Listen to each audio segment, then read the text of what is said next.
السلام علیکم۔ کہانی نفیسہ کی زبانی میں خوش آمدید۔ Peer Kamil novel part 15 page number 695۔ وہ شہر کے اچھے علاقوں میں سے ایک میں جا پہنچے تھے۔ وہ علاقہ اچھا تھا مگر بہت پوش نہیں تھا۔ اس سڑک پر پہلے بھی بہت سی گاڑیاں کھڑی تھی۔ فرقان نے بھی ایک مناسب جگہ پر گاڑی سڑک کے کنارے پارک کر دی۔ پھر وہ گاڑی سے نیچے اتر گیا۔ سالار نے اس کی پیروی کی۔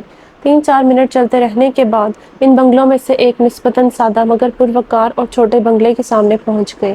نیم پلیٹ پر ڈاکٹر سید سبت علی کا نام تحریر تھا۔ فرقان بلا جھجک اندر داخل ہو گیا۔ سالار نے اس کی پیروی کی۔ بنگلے کے اندر موجود چھوٹے سے لان میں ایک مالی اپنے کام میں مصروف تھا۔ فرقان نے پورچ میں ایک ملازم کے ساتھ دعا سلام کا تبادلہ کیا۔ پھر وہ مزید کچھ آگے چلتا ہوا ایک دروازے کے سامنے پہنچ گیا اور وہاں اس نے اپنا جوتا اتار دیا۔ وہاں پہلے بھی بہت سے جوتے پڑے تھے۔ اندر سے باتوں کی آواز سنائی دے رہی تھی۔ سالار نے بھی دیکھا دیکھی اپنے جوتے اتار دیے۔ سالار نے ایک قدم اس کے پیچھے اندر رکھتے ہوئے ایک ہی نظر میں پورے کمرے کا جائزہ لے لیا۔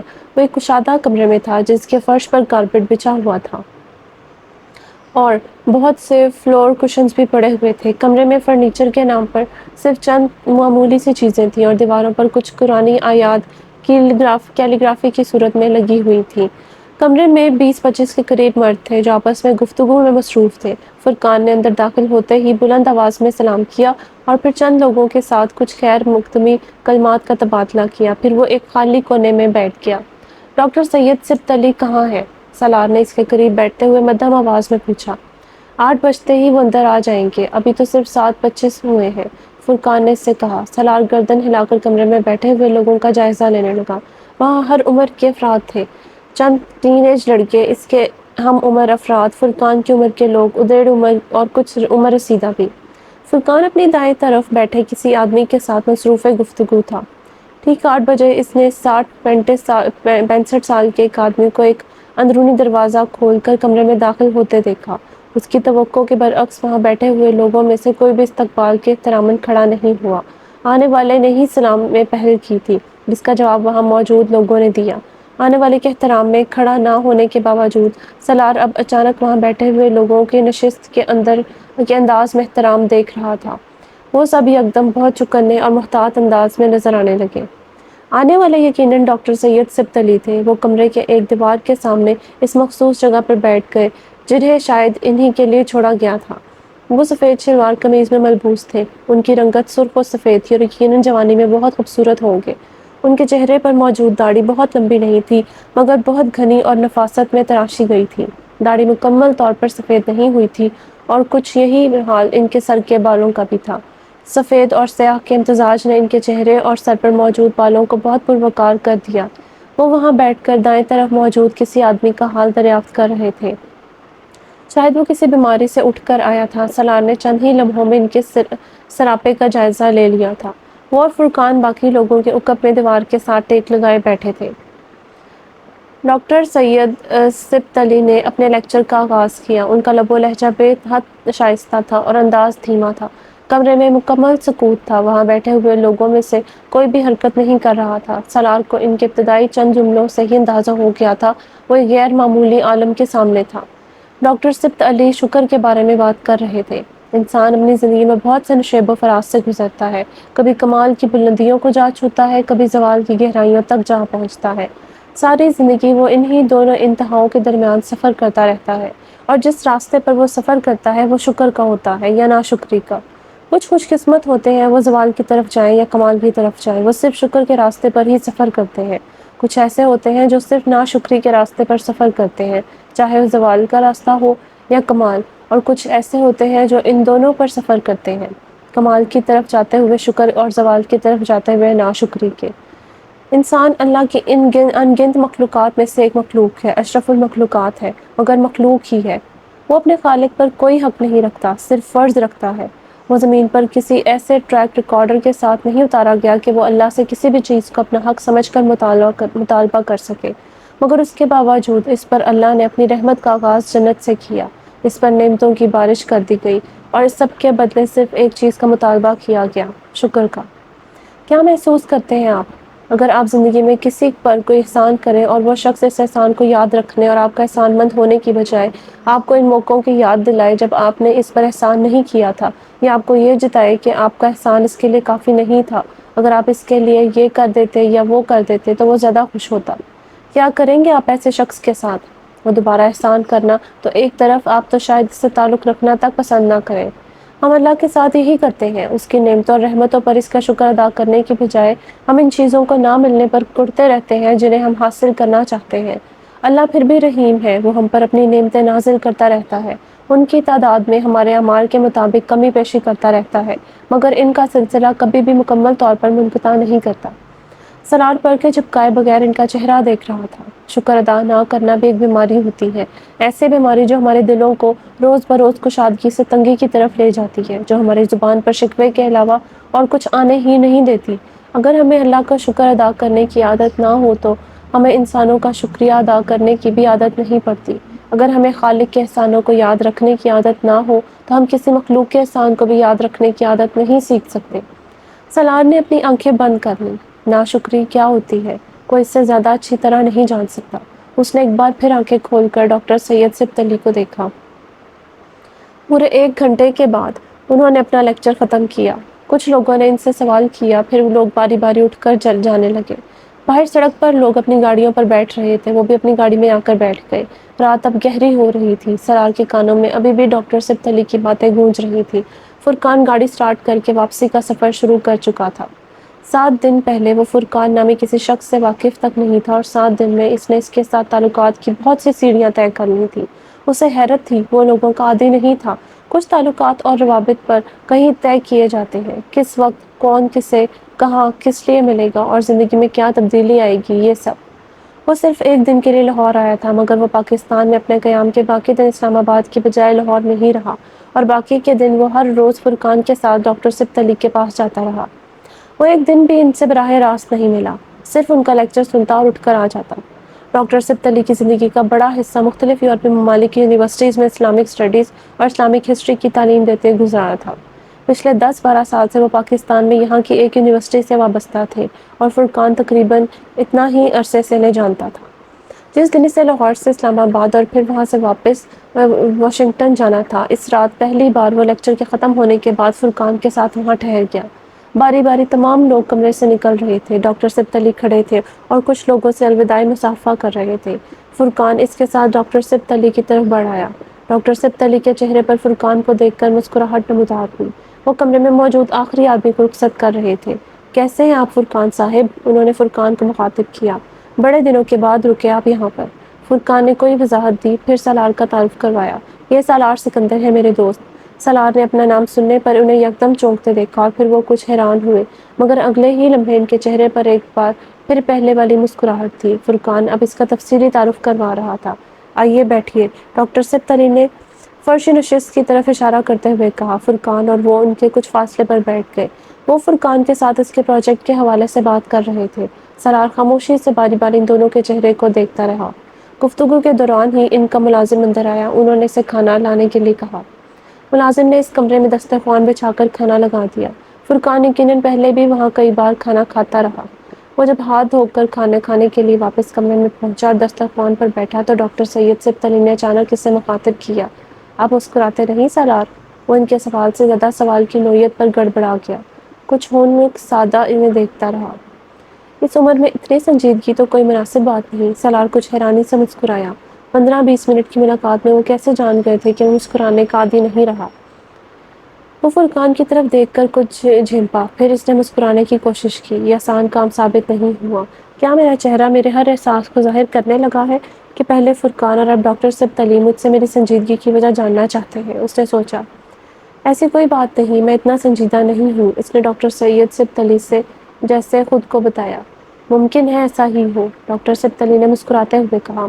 کھانے کے بعد دونوں کو رخصت کرنے سے پہلے وہ اندر گئے۔ واپسی پر ان کے ہاتھ میں ایک کتاب تھی۔ وہ کتاب انہوں نے سالار کی طرف بڑھا دی۔ آپ کا تعلق معاشیات سے ہے۔ کچھ عرصے پہلے میں نے اسلامی اقتصادیات کے بارے میں یہ کتاب لکھی ہے۔ مجھے خوشی ہوگی کہ اگر آپ اسے پڑھیں تاکہ آپ کو اسلامی اقتصادی نظام کے بارے میں کچھ اہم واقفیت حاصل ہو۔ سلار نے کتاب ان کے ہاتھ سے پکڑ لی۔ کتاب پر ایک نظر ڈالتے ہوئے اس نے مدھم آواز میں ڈاکٹر سبتری سے کہا، میں واپس جا کر بھی آپ سے رابطہ رکھنا چاہتا ہوں۔ میں آپ سے صرف اقتصادیات کے بارے میں نہیں سیکھنا چاہتا، اور بھی بہت کچھ جاننا چاہتا ہوں۔ ڈاکٹر سبتری نے نرمی سے اس کا کندھا تھپتھپایا۔ ڈاکٹر سبتری صاحب کے پاس جتنے لوگ بھی آتے ہیں وہ کسی نہ کسی حوالے سے کمیونٹی ورک سے وابستہ ہیں۔ کچھ پہلے ہی اس کام میں انوالو ہوتے ہیں، اور جو پہلے نہیں ہوتے وہ بعد میں ہو جاتے ہیں۔ ڈاکٹر سبتری سے پہلی ملاقات کے بعد فرقان نے اسے بتایا، ان کے پاس آنے والے زیادہ تر لوگ بہت کوالیفائڈ ہیں، بڑے بڑے اداروں سے وابستہ ہیں۔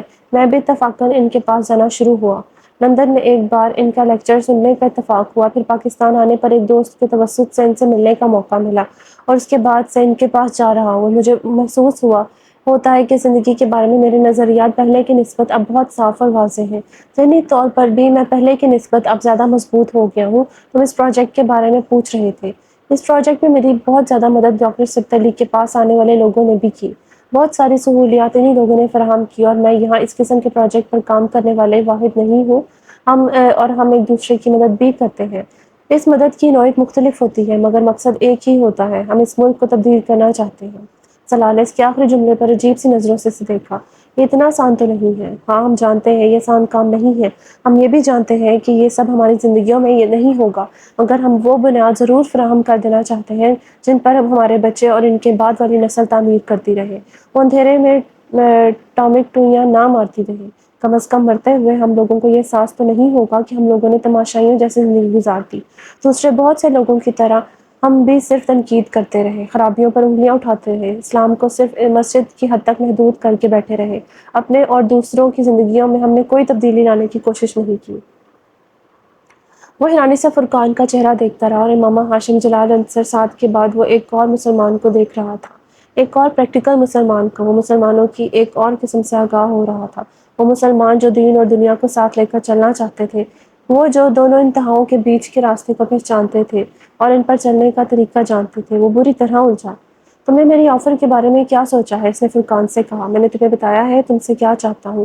تمہاری ضرورت ہے اس ملک کو، یہاں کے لوگوں کو، یہاں کے اداروں کو۔ تمہیں یہاں آ کر کام کرنا چاہیے۔ سالار اس بات پر ہلکے سے ہنسا۔ تم کبھی اس ٹاپک کو نہیں چھوڑ سکتے۔ اچھا، میں اس پر سوچوں گا۔ پھر تم میری آفر کے بارے میں کیا کہو گے؟ میرے گاؤں کے قریب ہی ایک اور گاؤں ہے، اس حالت میں جس حالت میں 10-15 سال پہلے میرا گاؤں تھا۔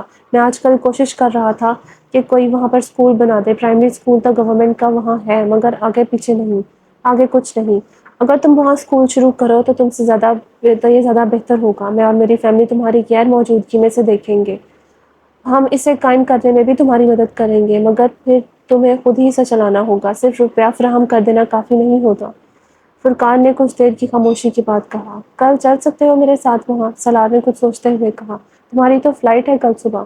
نہیں، میں 2 دن بعد چلا جاؤں گا گاؤں۔ میں ایک بار میں چلا گیا تو فوری طور پر میرے لیے واپس آنا ممکن نہیں رہے گا، اور میں جانے سے پہلے یہ کام شروع کر دینا چاہتا ہوں، اس نے فرقان سے کہا۔ فرقان نے سر ہلا دیا۔ اگلا سین، وہ اس رات کی فلائٹ سے اسلام آباد گئے، اور پھر رات کو ہی فرقان کے گاؤں چلے گئے۔ رات وہاں قیام کرنے کے بعد صبح فجر کے وقت فرقان کے ساتھ وہ اس کے گاؤں میں گیا۔ دوپہر 12 بجے تک وہ اسی گاؤں میں لوگوں سے ملتے اور وہاں پھرتے رہے۔ وہاں موجود پرائمری اسکول کو دیکھ کر سالار کو یقین نہیں آیا۔ اپنی حالت سے کچھ بھی لگتا تھا، مگر اسکول نہیں۔ فرقان کو اس کی طرح کوئی شوق نہیں لگا تھا۔ وہ وہاں کے حالات سے پہلے ہی بہت اچھی طرح باخبر تھا۔ وہ سال میں 3-4 مرتبہ مختلف دیہات میں میڈیکل کیمپس لگوایا کرتا تھا، اور وہ دیہات کی زندگی اور وہاں کے حالات سے سالار کی نسبت بہت اچھی طرح واقف تھا۔ فرقان کو شام کی فلائٹ سے لاہور جانا تھا۔ وہ لوگ 2 بجے کے قریب وہاں سے اسلام آباد جانے کے لیے روانہ ہو گئے۔ اگلا سین، اسکول کے اس پروجیکٹ کو شروع کرنے سے پہلے سکندر عثمان کی اس سے بات ہوئی تھی۔ اس نے مختصر الفاظ میں انہیں اس پروجیکٹ کے بارے میں بھی بتایا۔ وہ کسی مداخلت کے بغیر اس کی بات سنتے رہے، پھر انہوں نے بڑی سنجیدگی سے اسے کہا، یہ سب کچھ کیوں کر رہے ہو تم؟ پاپا، میں اس کام کی ضرورت محسوس کرتا ہوں لوگوں کو۔ انہوں نے سالار کی بات کاٹ دی۔ میں اسکول کی بات نہیں کر رہا۔ پھر آپ کس چیز کی بات کر رہے ہیں؟ وہ حیران ہوا۔ میں تمہارے لائف سٹائل کی بات کر رہا ہوں۔ میرے لائف سٹائل کو کیا ہوا ہے؟ وہ چونکا۔ سکندر عثمان سے دیکھتے رہے۔ تم نے قرآن پاک حفظ کرنے کے بارے میں ہمیں اس وقت بتایا جب تم حفظ کر چکے تھے۔ اوکے فائن، میں نے کچھ نہیں کیا کہا۔ تم حج پر جانا چاہتے تھے، میرے اس سلسلے میں کچھ تحفظات تھے، مگر میں نے تمہیں نہیں روکا۔ تم نے ہر طرح کی سوشل لائف ختم کر دی، میں نے اعتراض نہیں کیا۔ تم مذہب میں ضرورت سے زیادہ دلچسپی لینے لگے، نماز شروع کر دی، وہ بھی مسجد میں نے پھر بھی کچھ نہیں کہا۔ تم نے بزنس کرنے کی بجائے جاب کرنا چاہی، وہ بھی یہاں نہیں امریکہ میں نے تمہیں کرنے دی۔ اب تم ایک اسکول کھولنا چاہ رہے ہو، اب ضروری ہو گیا ہے کہ ہم تمہیں اس معاملے پر کچھ سنجیدگی سے بات کر لیں۔ سکندر عثمان بے حد سنجیدہ تھے۔ تمہیں اندازہ ہے کہ تمہارا لائف سٹائل ہے تمہیں سوشل سرکل کے لیے ناقابل قبول بنا دے گا۔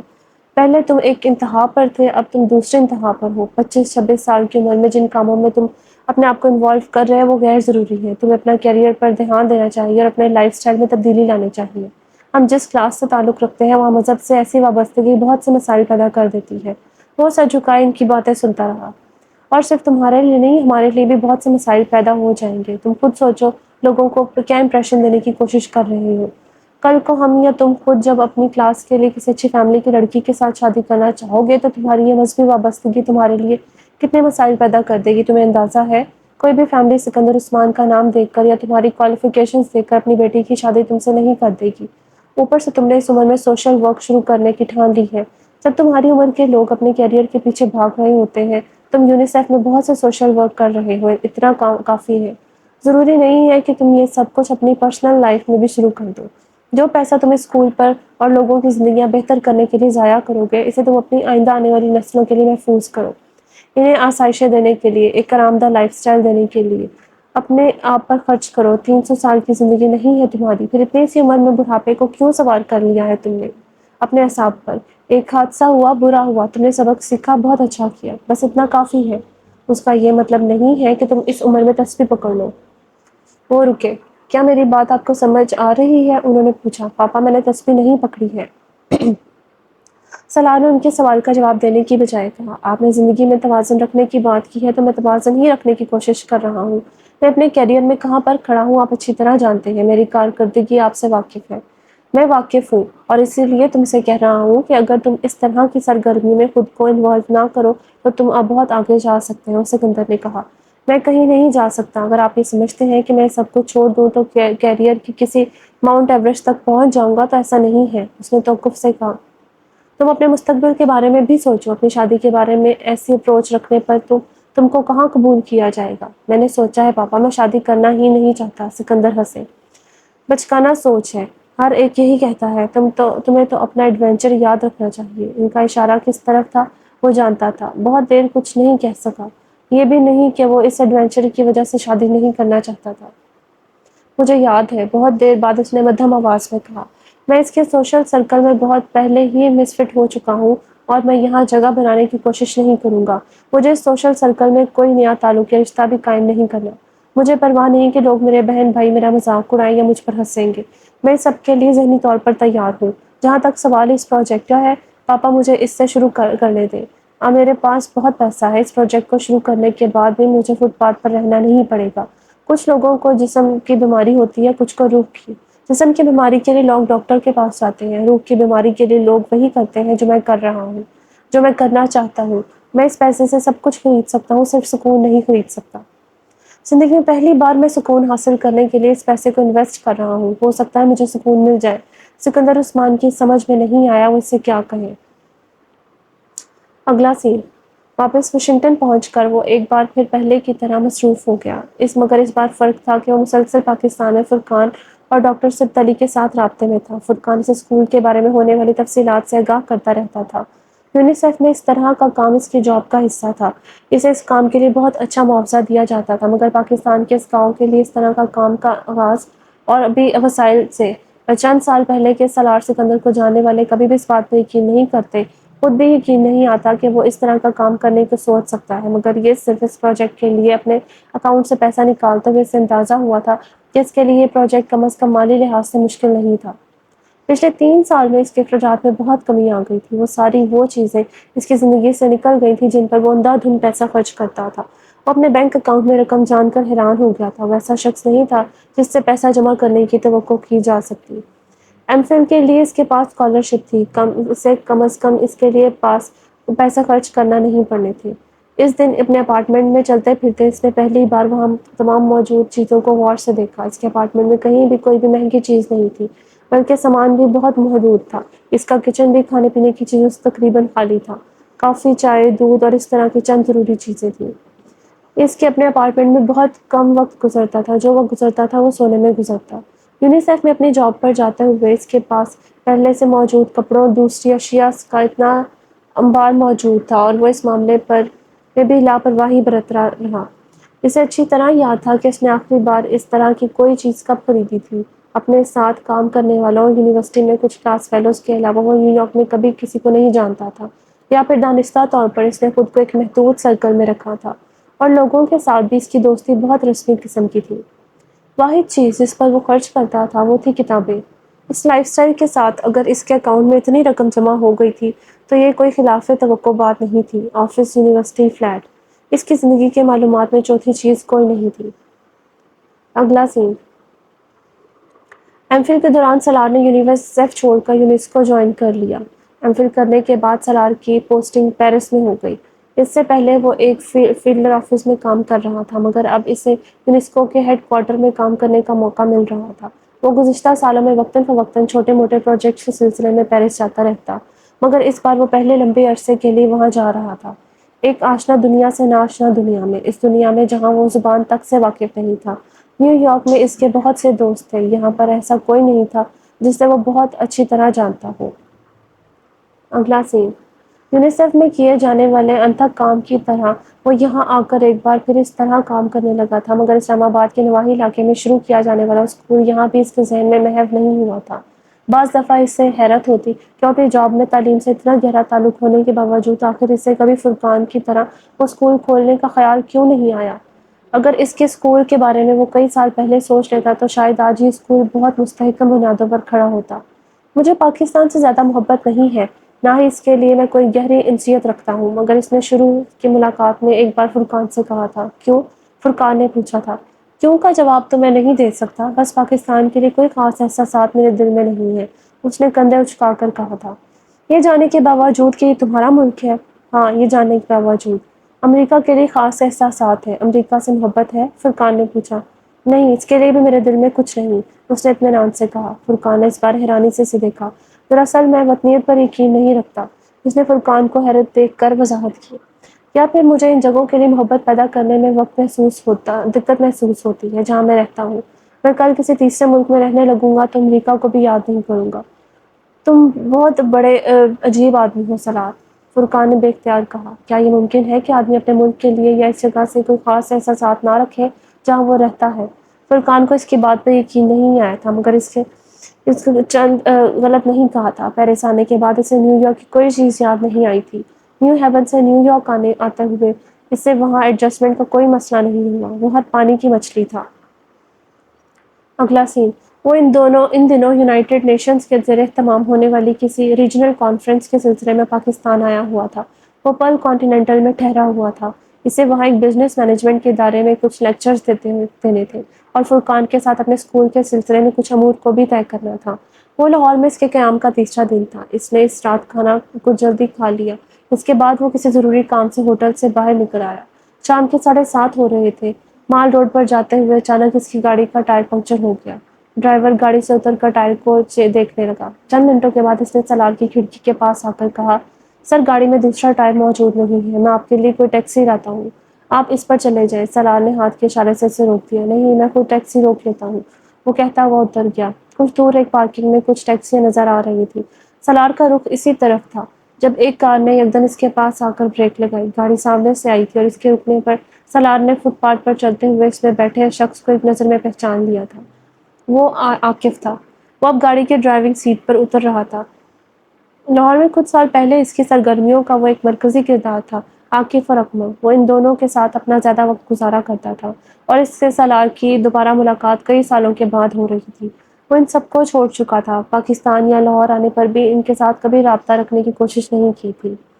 ان لوگوں نے پچھلے کئی سالوں میں بار بار اس سے رابطہ کرنے کی کوشش کی تھی، مگر ان کی کوششوں کے باوجود سالار ان سے بچنے کی کوششوں میں کامیاب رہا تھا۔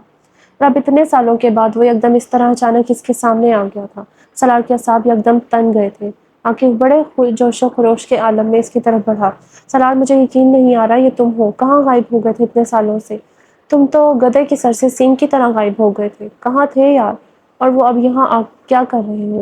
حلیہ ہی تبدیل کر لیا ہے، کہاں گئے وہ بال؟ لاہور میں کب آئے ہو؟ آنے کی اطلاع کیوں نہیں دی؟ اس نے ایک کے بعد دیگرے سوالات کی بوچھاڑ کر دی۔ اس نے سالار کے انداز میں جھلکنے والی سرد مہری پر غور نہیں کیا تھا۔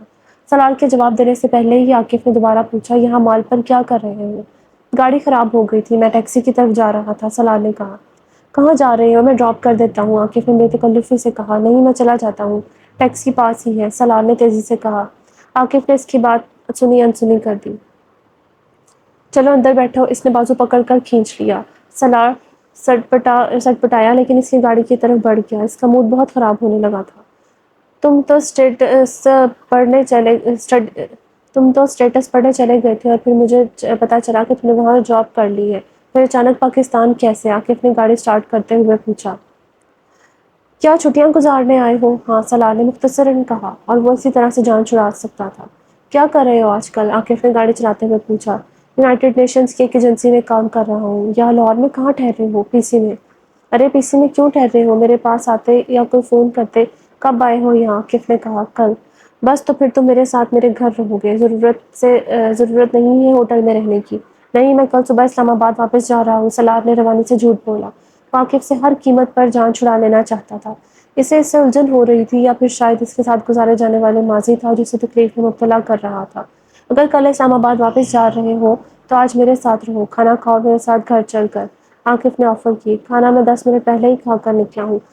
پھر بھی تم میرے ساتھ گھر چلو، تمہیں اپنی بیوی سے ملواؤں گا۔ شادی ہو گئی تمہاری؟ ہاں، 3 سال ہوئے، عاقف نے کہا۔ پھر پوچھا، اور تم نے شادی کر لی؟ نہیں۔ کیوں؟ بس کچھ مصروفیت تھی اس لیے، سلار نے کہا۔ گڈ، ابھی بھی آزادی سے پھر رہے ہو؟ عاقف نے گہرا سانس لیا۔ خوش قسمت ہو، سلار نے جواب میں کچھ نہیں کہا۔ عاقف نے اس سے بات کرتے ہوئے گلو کمپارٹمنٹ کھول کر اندر سے ایک کیسٹ نکالنی چاہی۔ اس کا دھیان ذرا بھٹکا اور کیسٹ نکالتے نکالتے گلو کمپارٹمنٹ سے بہت سی چیزیں سلار کی گود اور نیچے اس کے پیروں میں گر پڑیں۔ ٹو بیڈ، عاقف نے بے اختیار کہا۔ سلار جھک کر چیزیں اٹھانے لگا۔ عاقف نے گاڑی کے اندر کی لائٹ جلا دی۔ وہ ان چیزوں کو سمیٹ کر گلو کمپارٹمنٹ میں رکھنے لگا تھا جب وہ ٹھٹک گیا۔ کسی نے اس کے جسم میں جیسے کرنٹ سا دوڑا دیا۔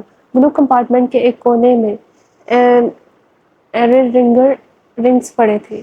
سلار کے ہاتھوں میں بے اختیار لرزش آ گئی۔ بایاں ہاتھ بڑھا کر اس نے ان ایئر رنگز کو باہر نکال لیا۔ وہ اب اس کے ہاتھ پر ہتھیلی پر گاڑی کے اندر جلتی روشنی میں چمک رہے تھے۔ وہ بے یقینی کے عالم میں سے دیکھ رہا تھا۔ بہت سال پہلے اس نے ان ایئر رنگز کو کسی کے کانوں میں دیکھا تھا، 1 بار، 2 بار، 3 بار، چوتھی بار وہ اب انہیں دیکھ رہا تھا۔ اسے کوئی شبہ نہیں تھا، وہ امامہ ہاشم کے ایئر رنگز تھے۔ وہ آنکھیں بند کر کے کاغذ پر بھی ان کا ڈیزائن اتار سکتا تھا۔ ہر پیچ و خم کو عاقف نے اس کی ہتھیلی سے وہ ایئر رنگز اٹھا لیے۔ کسی نے جیسے سلار کا سکتہ توڑ دیا تھا۔ عاقف ان ایئر رنگز کو ایک بار پھر گلو کمپارٹمنٹ میں رکھ دیتا۔ یہ ایئر رنگز، وہ اٹکتے ہوئے بولا، یہ تمہاری بیوی کے ہیں؟ سلار نے اپنے سوال کو مکمل کیا۔ بیوی کے؟ عاقف ہنسا۔ کم آن یار، بیوی کے ہوتے ہوئے میں یہاں رکھتا؟ سلار پلکیں چپکائے بغیر اسے دیکھتا رہا۔ پھر اس نے سرسراتی ہوئے آواز میں کہا، یار ہے گرل فرینڈ میری، پچھلی رات میرے ساتھ تھی، ایئر رنگز میرے بیڈ روم میں چھوڑ گئی۔ کچھ ایمرجنسی میں ہی جانا پڑا اسے کیونکہ روحا واپس آ گئی تھی۔ میں نے یہ ایئر رنگز لا کر گاڑی میں رکھ دیے کیونکہ آج میرا اس کی طرف جانے کا ارادہ ہے۔ عاقف نے بڑی بے تکلفی سے اسے بتاتا رہا۔ Girl friend? سلار کے حلق میں جیسے پھندا لگا۔ ہاں girlfriend, red light area کی ایک لڑکی ہے، اب ادھر ڈیفینس میں شفٹ ہو گئی ہے۔ کیا نام ہے اس کا؟ امامہ، ریڈ لائٹ ایریا کی لڑکی تو کبھی نہیں ہو سکتی، یقیناً مجھے غلط فہمی ہوئی ہے، اس نے عاقف کو دیکھتے ہوئے سوچا۔ صنوبر، عاقف نے اس کا نام بتایا۔ سلار نے چہرہ موڑ کر ہاتھ میں پکڑی چیزیں گلو کمپارٹمنٹ میں رکھ کر اسے بند کر دیا۔ اسے واقعی غلط فہمی ہوئی تھی۔ عاقف گاڑی کے لائٹ آف کر چکا تھا۔ سیٹ کی پشت سے ٹیک لگا کر سلار نے گہرا سانس لیا۔ مگر یہ اس کا اصلی نام نہیں ہے، عاقف نے بات جاری رکھی، اصلی نام اس کا امامہ ہے۔ سلار کے کانوں میں کوئی دھماکہ ہوا تھا، یا پھر یہ پگھلا ہوا سیسا تھا جو کسی نے اس کے کانوں میں ڈال دیا تھا۔